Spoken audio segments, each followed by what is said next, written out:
Dr Shanti Raman is a board member of the National Association for Prevention of Child Abuse and Neglect.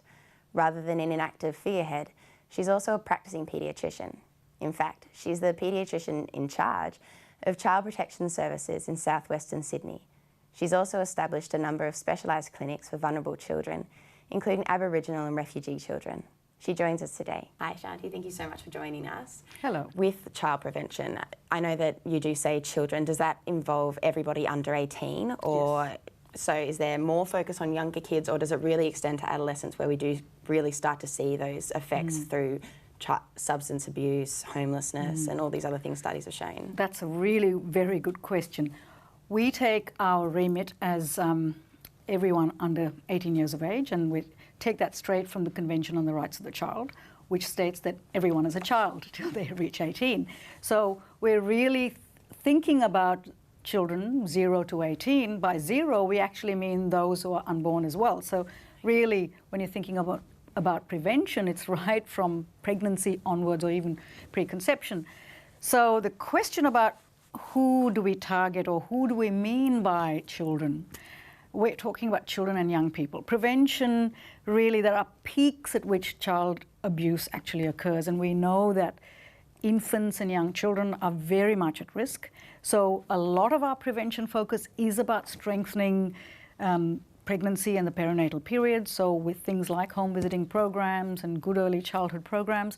But we also recognize how important that adolescent age group is, because the adolescent age group is exactly when risk factors take a bigger part, peers become more important.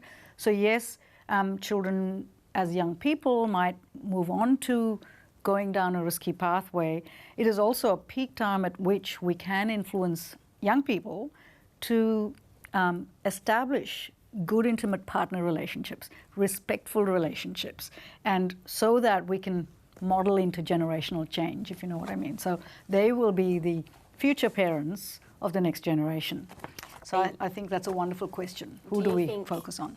That by employing primary prevention then, that's more important and we don't necessarily need the secondary services like therapy and counselling? Yeah, again, very good question. Prevention really is part of a continuum. Okay, so you can Google prevention and you will see all sorts of wonderful diagrams which talk about primary, secondary and tertiary. So prevention really is about linking or being part of a continuum. We think that primary prevention is really important, but we do not downplay the importance of secondary and tertiary intervention. So I'll give you an example. So I'm involved with visiting Far West New South Wales, where I work with an Aboriginal organisation called Marama. Now, this is a wonderful community-controlled organisation, and I go there as a paediatrician. So wonderfully for that population there, Aboriginal children in Far West New South Wales, Marama has established great prevention programs. And that's about home visiting, that's about early literacy, that's about good quality early childhood programs like playgroups and preschools.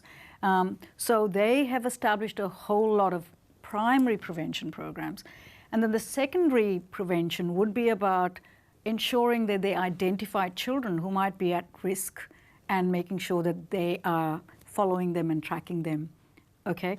Tertiary prevention and intervention is where I come in as well, because I go there and visit as a paediatrician and I see several children, unfortunately, who are already within the child protection system. So they might be children in care, they might be children who are children of substance users and they've got fetal alcohol spectrum disorder, they might have a range, or they might have actually been abused.